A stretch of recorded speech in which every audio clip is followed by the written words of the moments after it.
Bismillahirrahmanirrahim. Today we are going to talk about context, that how you people will interpret meaning to its and add meaning according to the context that is provided to you. So first of all, we will go through with the definition of the context, and then we will come towards the statement that how a content without context is useless and meaningless. Fine. तो पिछले lecture में हमने बात की थी inference पर और the same topic is over here in this lecture also. लेकिन आज जो टॉपिक है उससे उसमें डिफरेंट टर्मिनोलॉजीज भी हैं, जिसमें प्रीपोजिशन प्रीसपोजिशन भी है, साथ में इम्प्लिकेटर्स भी है, और इन्फ्रेंस को भी थोड़ा डिस्कस करेंगे कि अगर हमें कॉन्टेक्स्ट प्रोवाइड की गई हो तो कैसे हम मीनिंग को इंटरप्रेट करते हैं, वर्ड्स के साथ मीनिंग को रिलेट करते हैं। ठीक है, तो आज का हमारा टॉपिक ही कॉन्टेक्स्ट पर ही है। तो चलिए प्रोसीड करते हैं। कॉन्टेक्स्ट क्या होता है? याद रखिए, कॉन्टेक्स्ट हमारी टेक्स्ट के अंदर जो सर्कमस्टांसेस होती है या जो सिचुएशन हमने क्रिएट की होती है वो कॉन्टेक्स्ट कहलाती है। अब मिसाल के तौर पर आप अगर किसी जगह पर बैठे हैं, मस्जिद में बैठे हैं, आप क्लास में बैठे हैं, तो क्लास आपकी सोशल सेटिंग है, ये आपकी कॉन्टेक्स्ट है। क्या है? कॉन्टेक्स्ट है। इसी तरह जब वर्ड को हम सेंटेंस में यूज करते हैं तो सेंटेंस में जो सराउंडेड वर्ड्स होते हैं ये इस वर्ड की क्या होती है? कॉन्टेक्स्ट होती है। और सेंटेंस में वर्ड की इर्द गिर्द जो कॉन्टेक्स्ट होती है उसको हम लिंग्विस्टिक कॉन्टेक्स्ट कहते हैं, क्योंकि हम लैंग्वेज में जो कॉन्टेक्स्ट यूज करेंगे उसको लिंग्विस्टिक कॉन्टेक्स्ट कहते हैं। इसी तरह हम अगर सोशल लाइफ में अगर वो देखें तो हमारा जो कॉन्टेक्स्ट होगा इर्द गिर्द वो सोशल कॉन्टेक्स्ट कहलाएगा। ठीक है, इसी तरह हमारे पास फिर हिस्टोरिकल कॉन्टेक्स्ट होती है। तो कॉन्टेक्स्ट पर स्पेसिफिकली बात हम करेंगे रिटन लैंग्वेज में, जो लिंग्विस्टिक कॉन्टेक्स्ट है। कि अगर मिसाल के तौर पर आपने कुछ लफ्ज लिखा है, कुछ वर्ड लिखा है, और उस वर्ड की मीनिंग को आप कैसे इंटरप्रेट करेंगे या जो मीनिंग है उस वर्ड के साथ कैसे रिलेट करेंगे, तो उसके कॉन्टेक्स्ट से हम जिस तरह कहते हैं कि a man is known by the company he और शी कीप्स, तो ये याद रखें कि इसी तरह वर्ड जो होते हैं, वर्ड उसके साथ भी कंपनी जो वर्ड्स होती हैं उसके साथ सराउंडेड वर्ड्स होते हैं, उन वर्ड से हम इस वर्ड की एक वर्ड की मीनिंग को इंटरप्रेट करते हैं। ठीक है, तो हमें फिर वर्ड की मीनिंग का भी पता चलता है, उसकी जो फंक्शन है उस सेंटेंस में उसका भी पता चल जाता है। जैसे मैं आपको एग्जांपल बताऊं कि मिसाल के तौर पर हमारे पास मेनली एक वर्ड यूज करते हैं, बैंक। सही है, या बैट हो गया। तो बैट स्पेसिफिकली अगर मैं कहूँ कि we are playing cricket with a bat, तो यहाँ पर क्रिकेट और प्लेइंग, ये मेरे पास जो सराउंडेड वर्ड्स थे इन्होंने ये कॉन्टेक्स्ट क्रिएट की है। और जो मुझे बताएगी कि यहाँ पे बैट जो है इसका मतलब चमगादड़ नहीं है, बल्कि इसका मतलब क्या है? क्रिकेट का बैट है। इसी तरह बैंक जो होती है हमारे पास, अगर मैं बैंक जो है वो ना बताऊं कि इसकी सराउंडेड जो कॉन्टेक्स्ट है, लिंग्विस्टिक कॉन्टेक्स्ट अदर वर्ड में यूज ना करूं, तो मुझे मुझे कंफ्यूजन होगी और इसकी मीनिंग जो होगी वो एम्बिगुअस होगी। सही है, अनक्लियर होगी कि यार ये बैंक किसकी बात कर रहे हैं। उस बैंक की बात करता है जहां पर हम कैश की विड्रॉल करते हैं, ट्रांजैक्शन वगैरह करते हैं, ना कि वो बैंक ऑफ द रिवर की बात करता है। तो हम इसी तरह मीनिंग को कैसे इंटरप्रेट करेंगे? हम जो सराउंडेड वर्ड्स होते हैं एक वर्ड की, उससे उस वर्ड की मीनिंग को इंटरप्रेट करेंगे, और वही सराउंडेड वर्ड्स लिंग्विस्टिक कॉन्टेक्स्ट कहलाती है। याद रखेंगे ये बात। ठीक ठीक है। अच्छा, फिर कॉन्टेक्स्ट स्पेसिफिकली हमें बताता है कि हु आर इन्वॉल्व। जब हम आ जाते हैं मिसाल सोशल कॉन्टेक्स्ट में, हमें बताते हैं कि हु आर इन्वॉल्व मीन्स कौन पार्टिसिपेंट है, कौन बोल रहे हैं, कौन लिसनर है। सही है, व्हाट ही इज सेइंग और व्हाट इज गोइंग ऑन, ये आपको बताता है। How something is going is being done, क्या कैसे हो रहा है, कहाँ हो रहा है, और टाइम क्या है। तो प्लेस, टाइम और पार्टिसिपेंट के बारे में, सेटिंग के बारे में आपको कॉन्टेक्स्ट ही बताता है। अगर once you know about the context, then you will be able to interpret the meaning of those words in that utterance as well. लेकिन अगर कॉन्टेक्स्ट नहीं है तो ऑटोमेटिकली जो कंटेंट होगा, जो अटरेंस होगी, जो सेंटेंस होगी, उसकी मीनिंग जो होगी वो एम्बिगुअस होगी। ठीक है, तो कॉन्टेक्स्ट हमारी मीनिंग को पिक कैच आउट करने में पिक आउट करने में क्या करता है, हेल्प करता है। तो इसी तरह फिर अगर हम ये क्लेम करते हैं कि कंटेंट है उसमें कोई कॉन्टेक्स्ट नहीं है, तो ऑटोमेटिकली वो मीनिंगलेस होगी या यूजलेस होगी। तो इसी तरह हम कहते हैं कि अगर कॉन्टेक्स्ट है तो ऑटोमेटिकली उसमें क्लैरिटी होगी, आपको सब कुछ पार्टिसिपेंट के बारे में, प्लेस के बारे में, कहाँ पे हो रहा है, सेटिंग क्या है, तो आप फिर मीनिंग जो है वर्ड के साथ एसोसिएट कर सकते हैं और मीनिंग को इंटरप्रेट कर सकते हैं। लेकिन अगर कॉन्टेक्स्ट नहीं है तो फिर आप मीनिंग को रिलेट नहीं कर सकते, क्योंकि वहां पे एम्बिग्विटी होती है। ठीक है, इसलिए हम कहते हैं कि content without context is useless और मीनिंगलेस। ठीक है, आगे जाते हैं कि टाइप्स ऑफ कॉन्टेक्स्ट क्लूज। फिर हमारे पास कॉन्टेक्स्ट के डिफरेंट क्लूज होते हैं, सही है, कि जिसकी वजह से हम मीनिंग को इंटरप्रेट कर सकते हैं।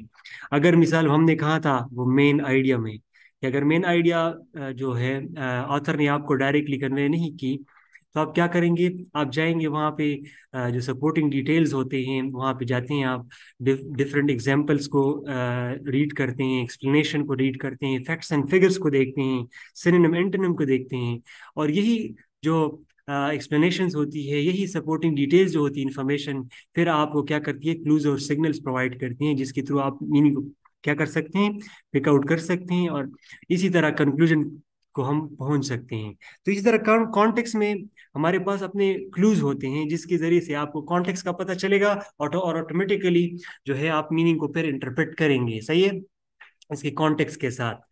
अच्छा, हमारे पास क्लूज कौन से होते हैं, डिफिनेशंस होते हैं। मिसाल के तौर पर अगर आपको एक वर्ड के बारे में कुछ पता नहीं, आइडिया नहीं है, तो वहां पे जाए, ऑथर ने शायद उसकी डिस्क्रिप्शन की हो, कुछ डिफिनेशन दी हो, कुछ एक्सप्लेनेशन दी हो, कुछ एग्जाम्पल दी हो, और कॉज एंड इफेक्ट उसने शायद डिस्कस की हो। तो उन चीज़ों को आप क्या करें, स्टडी करें, रीड करें, फिर उसी से आप कुछ ना कुछ आइडिया आपके जहन में आ जाएगा, सही है। जब आइडिया आ जाएगा आपके जहन में, तो ऑटोमेटिकली ये जो सिग्नल्स होंगे, ये जो क्लूज होंगे, इसके बिना पर आप कंक्लूजन ड्रॉ कर सकते हैं फिर। इसी तरह हमारे पास सिनोनिम होते हैं, डिफरेंट एंटोनिम होते हैं, जिसकी बुनियादों पर आप फिर मीनिंग को इंटरप्रेट कर सकते हैं किसी भी टेक्स्ट की, सही है। अच्छा, टोन एंड सेटिंग, तो आपको मैंने बताया कि अगर कॉन्टेक्स्ट है तो ऑटोमेटिकली वहां पे उस टेक्स्ट में टोन होती है, सही है, और सेटिंग होती है, हमें सेटिंग के बारे में बताती है कि where something is being done, कहाँ पे हो रहा है, कैसे हो रहा है। तो ये चीज, सारी चीजें हमें कौन क्या बताता है, कॉन्टेक्स्ट ही बताता है। अगर आपको कॉन्टेक्स्ट का पता है तो ऑटोमेटिकली आप मीनिंग को फिर क्या कर सकते हैं, इंटरप्रेट कर सकते हैं।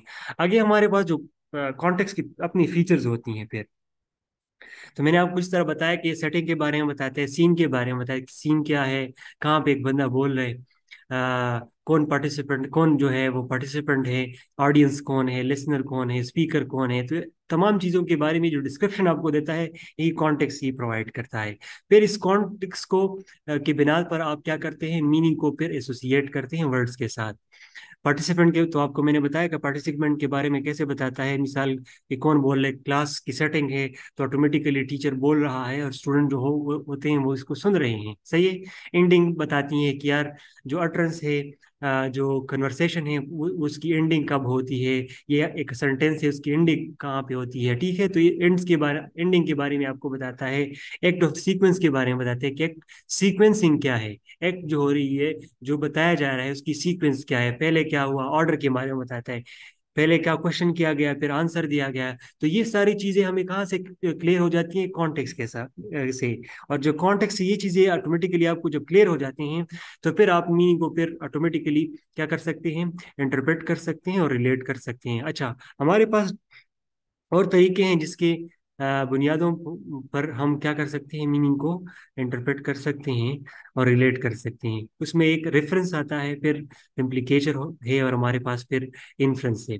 अब अच्छा, हमने, अगर आपको याद हो तो कोहेसिव डिवाइसेस में और कोहेरेंस में ये पढ़ा था कि रेफरेंस एक टेक्निक है, एक मेथड है, जिसके जरिए से राइटर जो है अपनी राइटिंग में कनेक्टिविटी लाता है, यूनिटी लाता है, जिसके अगर इसको यूज करता है सर्टन प्रोनाउंस को, पर्सनल प्रोनाउंस को, तो बाज पर्सनल प्रोनाउंस को ऐसे यूज करता है कि वो जो ऑलरेडी सब्जेक्ट यूज हुआ है, एंटिटीज यूज हुआ है, उसको रेफर बैक करता है या रेफर फॉरवर्ड भी कर सकता है। तो इससे क्या हो जाता है कि उसकी टेक्स्ट में कनेक्टिविटी आ जाती है। अब ऑटोमेटिकली जो रीडर होगा उसको कोई कंफ्यूजन नहीं होगी मीनिंग को एक्सट्रैक्ट आउट करने में। ठीक है, तो reference can also be use in order to interpret the meaning in a text. तो यहाँ पे हमारे पास एग्जांपल है कि my uncle is coming home from Canada on Sunday. अब इसी तरह एक सेंटेंस को तो उसने माय उसमें वर्ड यूज किया माय अंकल, लेकिन जो द फॉलोइंग सेंटेंसेस हैं उसमें उसने फिर ही और दे यूज की हैं या शी यूज की है। तो ये ही actually the word is referring back to the uncle, the entity that uncle. तो अंकल के बारे में ये सारे सेंटेंसेस हैं। तो आपको ऑटोमेटिकली पता चलेगा कि यार जो आगे वाली सेंटेंसेस हैं ये बिल्कुल एसोसिएटेड है विद द अंकल, जो पर्सन के बारे में बात कर रहा है। तो इससे फिर आप मीनिंग को ऑटोमेटिकली इंटरप्रेट कर सकते हैं या रिलेट कर सकते हैं। तो ये भी एक तरीका है जिसके जरिए से हम मीनिंग को एक्सट्रैक्ट आउट कर सकते हैं किसी भी टेक्स्ट में, किसी भी कॉन्टेक्स्ट में।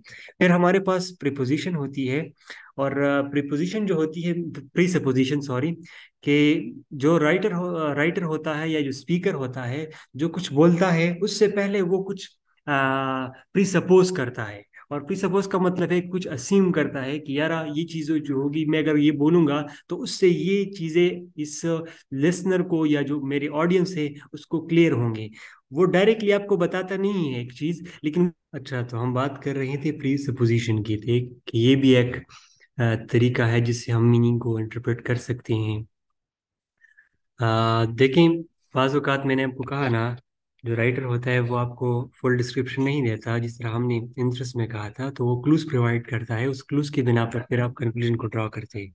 इस तरह प्री सपोजिशन में भी आपको जो मिसाल के तौर पर राइटर ने कुछ कहा हो, कुछ उसके साथ कुछ एसोसिएटेड मीनिंग होती है, और उसी मीनिंग जो वही सपोजिशन, वही असम्पशन होती है, वही आपकी प्री सपोजिशन कहलाती है। मिसाल के तौर पर एग्जांपल ये है कि my uncle is coming home from Canada on Sunday.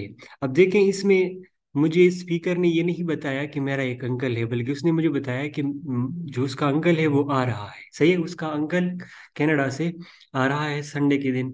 अब इससे एक और मीनिंग जिसके साथ एसोसिएटेड है वो मैं प्री सपोज कर सकता हूँ, क्या है वो? ये है कि इस बंदे का एक अंकल भी है। ठीक है, तो ये कहलाता है प्री सपोजिशन। तो इसी तरह हम डिफरेंट कॉन्टेक्स्ट में या डिफरेंट पैसेजेस में डिफरेंट वो करते हैं, प्रीसपोजिशन करते हैं। तो हमने फिर इन्हीं क्लूज को यूज करना है और एक कंक्लूजन या मीनिंग को उसी के साथ एसोसिएट करनी है, इंटरप्रेट करनी है।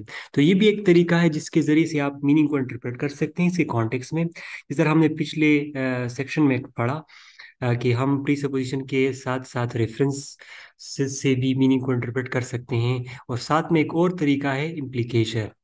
इम्प्लीकेचर ऐसे जो मिसाल के तौर पर राइटर होती है वो या होता है वो डायरेक्टली आपको अगर कुछ नहीं बताता और इम्प्लाइड उसने कुछ बताया होता है, तो उससे वो डिफरेंट क्लूज और सिग्नल्स आपको प्रोवाइड करता है जिनको बेसिस यूज करके आप मीनिंग को फिर इंटरप्रेट कर सकते हैं। तो इसके हमारे पास फिर कन्वेंशनल इम्प्लीकेचर्स होती हैं, कन्वर्सेशनल इम्प्लीकेचर। कन्वेंशनल इम्प्लीकेचर जो मेरी जो रिटन लैंग्वेज में यूज होती है, इम्प्लाइड मीनिंग होती है। तो इस इम्प्लीकेचर के जरिए उनको आपको वो मीनिंग प्रोवाइड करता है जिससे आप मीनिंग को फिर इंटरप्रेट करते हैं या रिलेट करते हैं। कन्वर्सेशन इम्प्लीकेचर ये होती हैं जो आप कन्वर्सेशन में जब आप करते हैं और वहाँ पे आप कॉन्टेक्स्ट में देखते हैं, तो डिफरेंट जो क्लूज होते हैं, डिफरेंट वर्ड्स होते हैं, उसको वो आपको इम्प्लाइड मीनिंग देते हैं। सही है, जिससे आप मीनिंग को फिर ऑटोमेटिकली रिलेट कर सकते हैं। कन्वेंशनल इम्प्लीकेशन मिसाल के तौर पर जो कन्वेंशन बेस्ड हो, याद रखें कन्वेंशन बेस्ड हो, कि यहाँ पे जो रूल्स रेगुलेशन जो रिटन लैंग्वेज में हम यूज करते हैं उसकी बेसिस पर अगर हम कोई इम्प्लीकेचर हमें मिला हो या हमें राइटर ने एज अ सिग्नल और क्लू यूज किया हो, तो उसको हम कन्वेंशनल इम्प्लीकेचर्स कहते हैं। और इसकी बुनियाद रख के हम मीनिंग को फिर इंटरप्रेट कर सकते हैं। लाइक हम कहते हैं he is an English man, he is there for brave. तो हमने इंग्लिश मैन और ब्रेव जो ये हमारे पास डिफरेंट इम्प्लीकेचर्स हैं, इससे हमने मीनिंग को क्या करना है, फिर रिलेट करना है। तो आपने टेक्स्ट में देखना है, अगर टेक्स्ट में रेफरेंसेस है, टेक्स्ट में प्रीसपोजिशंस हैं, टेक्स्ट में जो है डिफरेंट इम्प्लीकेचर्स हैं जो आपको मीनिंग बता सकते हैं, मीनिंग आप उससे इंटरप्रेट कर सकते हैं, जो आपको कॉन्टेक्स्ट के बारे में बताती है, तो आप ऑटोमेटिकली आप मीनिंग को फिर रिलेट कर सकते हैं, इंटरप्रेट कर सकते हैं। ठीक है, फिर हमारे पास मिसाल अगर कोई आप जो है कुछ लिखना चाहते हैं, तो याद रखिए आपने फिर अपनी क्वांटिटी को क्या करना है, जो आपकी इंफॉर्मेशन की क्वांटिटी है, जितनी रिक्वायर्ड हो आपने उतनी ही रखनी। इंफॉर्मेशन जितनी रिक्वायर्ड हो उतनी आपने रखनी, इससे ज़्यादा या कम नहीं होनी चाहिए। क्वालिटी कि जो आप कह रहे हो, याद रखिए, ये इलॉजिकल नहीं होनी चाहिए बल्कि लॉजिकल होनी चाहिए और एविडेंस बेस्ड हो। रिलेशन आप जो भी कहें, रिलेवेंट टू द सब्जेक्ट हो, रिलेवेंट टू द क्वेश्चंस हो दैट हैज बीन आस्क्ड। अगर जो क्वेश्चन आपसे मिसाल के तौर पर पूछा जा चुका हो तो उससे रिलेवेंट आप तो हम बात कर रहे थे कि इम्प्लीकेचर्स होते हैं हमारे पास। ये भी हमें हमारे पास एक तरीका हो सकता है जिससे मीनिंग को हम इंटरप्रेट कर सकते हैं या रिलेट कर सकते हैं। फिर उसके बाद अगर देखा जाए तो हमारे पास, मैंने आपको कहा कि अगर आप कुछ लिख रहे हैं, कुछ अटरेंस जो सेंटेंसेस लिख रहे हैं, कुछ पैसेज लिख रहे हैं, तो याद रखिए आपने उसकी क्वांटिटी को मेंटेन रखना है, क्वालिटी को भी मेंटेन रखना है, और आपने जो भी इंफॉर्मेशन ऐड करनी है वो रिलेवेंट इंफॉर्मेशन होनी चाहिए। फिर मैनर में हमने ये करना है कि अब हमने क्लैरिटी लेके आनी है, फर्दर कंफ्यूजन क्रिएट नहीं करनी। लास्ट में हमारे पास फिर कन्वर्सेशनल इम्प्लीकेचर्स जो होते हैं, मिसाल के तौर पर आप डेली लाइफ में different communication communicative utterances use करते हैं, और उसी के साथ आप डिफरेंट जो अटरेंसेस होती हैं उसको रिलेट करते हैं, क्योंकि कॉन्टेक्स्ट जो होती है वो आपको प्रोवाइड करती हैं फिर मीनिंग। मिसाल के तौर पर अगर मैं कहूँ कि I am out of petrol, और कोई किसी बंदा है, उससे मैंने ये कह दिया, और वो बंदा कि मुझे कहता है कि there is a garage around the corner, पर इसका ये मतलब हरगिज नहीं होता कि ये जो उसने मुझे रिस्पांस दी है, आंसर दी है, ये जो इन्फॉर्मेशन होगी ऑटोमेटिकली ये रिलेट होगी टू द प्रीवियस वन, क्योंकि कॉन्टेक्स्ट ही मुझे बताता है कि यार वो ये बंदा क्या कहना चाहता है, इसकी जो आइडिया है वो क्या है असल में। तो मैंने फिर अगर इसको इंटरप्रेट करना है तो मैं कहूँगा कि मिसाल मैंने अगर उसको कहा कि मेरे पास पेट्रोल ख़त्म है, और उसने मुझे सिर्फ यही कहा कि सामने कॉर्नर में एक शॉप है, तो इसका मतलब यही हो सकता है कि वो बंदा मुझे बताना चाहता है कि शॉप है वहाँ पे और वहाँ पे पेट्रोल अवेलेबल है। तो इस तरह हम डिफरेंट एप्लीकेचर से मीनिंग को फिर इंटरप्रेट और रिलेट कर सकते हैं किसी भी कॉन्टेक्स्ट में, याद रखें। अच्छा, आखिरी हमारे पास है इन्फ्रेंस। इन्फ्रेंस के बारे में हमने डिटेल में पढ़ा है, लेकिन फिर यहाँ पे भी डिस्कस करते हैं कि ये भी एक तरीक़ेकार हो सकता है, मेथड हो सकती है जिससे मीनिंग को हम रिलेट कर सकते हैं। याद रखें, जिस तरह हमने कहा, कॉन्टेक्स्ट में डिफरेंट क्लूज होते हैं हमारे पास, डिस्क्रिप्शन होती हैं, एग्जांपल्स होती हैं, फैक्ट्स एंड फिगर्स होती हैं। अगर राइटर जो है आपको क्लियरली या डायरेक्टली एक चीज़ नहीं बताता तो आपने फिर वहाँ पे सपोर्टिंग डिटेल्स में क्लूज और सिग्नल्स और एविडेंस को देखना है, फैक्ट्स एंड फिगर्स को देखना है, और उससे आपको थोड़ी आइडिया क्लियर हो जाएगी और फिर आप कंक्लूजन ड्रॉ कर सकते हैं। तो इन्फ्रेंस में हम क्या करते हैं, जब मीनिंग को इंटरप्रेट करते हैं, कंक्लूजन को ड्रॉ करते हैं, तो वहाँ पे हम डिफरेंट लॉजिकल रीजन प्रेजेंट करते हैं, या लॉजिकल रीजन जो ऑलरेडी हमने हमें राइटर ने प्रोवाइड किए होते हैं, उसके बिना पर हम क्या करते हैं, फिर कंक्लूजन को ड्रॉ करते हैं। तो आज हमने ये पढ़ा कि कॉन्टेक्स्ट को, अगर मिसाल कॉन्टेक्स्ट है और उसमें हमने मीनिंग को इंटरप्रेट करना है, तो उसके लिए हमारे पास कॉन्टेक्स्ट में डिफरेंट क्लूज होते हैं। उस क्लूज में हमारे पास डिस्क्रिप्शन हो सकती है, एग्जाम्पल्स हो सकती है, सही है, फैक्ट्स एंड फिगर्स हो सकती हैं, जिनको हम यूज कर सकते हैं और मीनिंग को फिर इंटरप्रेट और रिलेट कर सकते हैं। तो ये मैंने आपको डिस्कस करवाया था बिल्कुल स्टार्ट ही स्लाइड में कि कॉन्टेक्चुअल क्लूज कौन से होते हैं, definition, description, examples, cause and effect, synonym, antonym, ये तमाम हमारे पास कॉन्टेक्चुअल क्लूज होते हैं जिससे हम मीनिंग को फिर रिलेट और इंटरप्रेट कर सकते हैं। याद रखें, अगर किसी भी टेक्स्ट में कॉन्टेक्स्ट नहीं है तो उसकी कंटेंट जो होती है फिर वो क्या होती है, यूजलेस होती है या मीनिंगलेस होती है। तो आज जो हमने डिस्कस किया, होपफुली कि आपको क्लियर होगा, और इससे फिर आप मीनिंग को ऑटोमेटिकली, अगर किसी भी पैसेज में आप ये कॉन्टेक्चुअल क्लूज सर्च आउट करें और उस को बिना पर आप कंक्लूजन को ड्रॉ करना चाहे तो कर सकते हैं। ठीक है।